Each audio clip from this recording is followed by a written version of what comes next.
নমস্কার বন্ধুরা, মানসী রান্নাঘরে আবারও সবাইকে স্বাগত। সবাই কেমন আছো? আশা করি সবাই খুব ভালো আছো। আমিও খুব ভালো আছি। আজকে আমি এই ভিডিওতে দেখাবো আপনাদেরকে কেমন করে আমি আমার গোপুসোনার জন্য রেডি করেছি, কি কি করেছি, গোপুসোনার জন্য কি কি আমি রান্না করেছি, কি কি ভোগ নিবেদন করব এবং কিরকম ভাবে গোপুসোনাকে রেডি করব। তো চলুন বন্ধুরা, আমার ভিডিওটি শেষ পর্যন্ত দেখার অনুরোধ রাখলাম। ভালো লাগলে অবশ্যই লাইক আর সাবস্ক্রাইব করে পাশে থাকবেন। নতুন হলে অবশ্যই সাবস্ক্রাইব করবেন, কিন্তু ভুলে যাবেন না।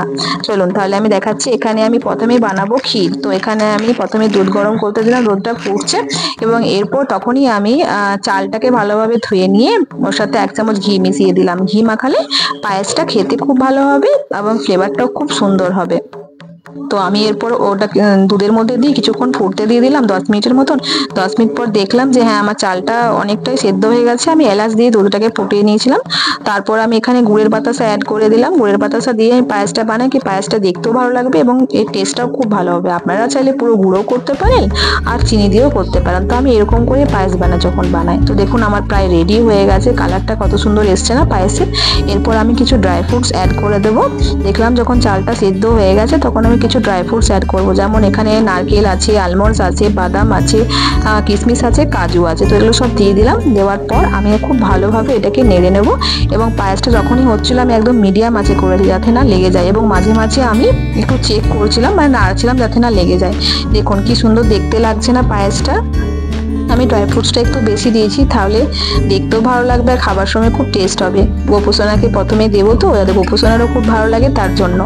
তো আমি এখানে দেখুন রেডি হয়ে গেল পায়েস আমার। এরপর আমি আরেকটা ডিশ বানাবো গোপুসোনারই ফেভারিট, সেটা হচ্ছে মাখন। তো মাখনটা বানাবার জন্য আমি একটা বড় কাঁচের পাত্রের মধ্যে 1 চামচ ঘি অ্যাড করেছি। আমি ঘি অ্যাড করার পর বরফ টুকরো দিয়ে এরকম করে 5 থেকে 7 মিনিটের মতন এরকম করে গোল গোল ঘুরিয়ে নেব।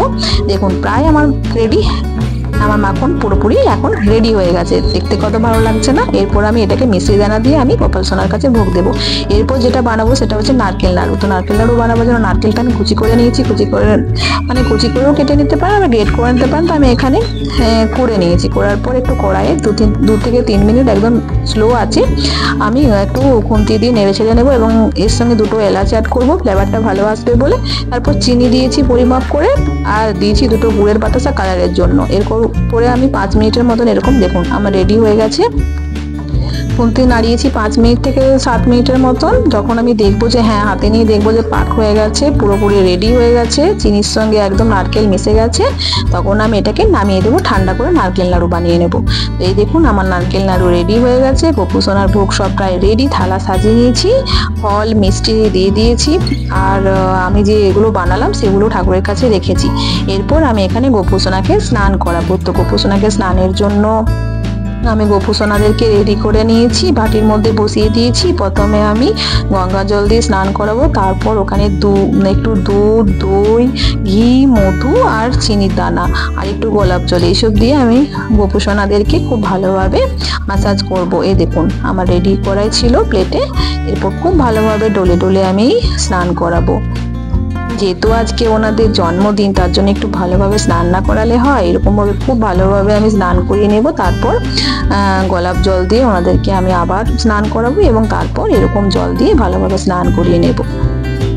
আমি একটু একটু করে গোলাপ জল দিয়ে স্নান করে নিয়েছি এবং আগে ভালোভাবে অন্য জল দিয়ে করে নিয়েছি, তারপর গোলাপ জল দিয়ে করলাম, তারপর আবার এরকম জল দিয়ে করিয়ে নিলাম। এই দেখুন গোপুসোনাদের স্নান রেডি।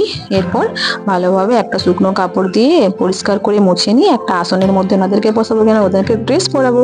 তো আমার এখানে ড্রেস পরানোর ভিডিওটা করা হয়নি, তো পুরোপুরি আমি রেডি করে সিংহাসনে বসিয়ে পুজো করে নিয়েছি।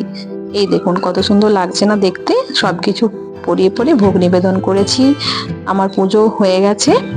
এরপর আমার এইটা হচ্ছে ঠাকুরঘর। ঠাকুরঘরে আমার এতগুলো ঠাকুর আছে, সব ঠাকুরদেরকে আমি ভোগ লাগিয়েছি, পরিষ্কার করেছি।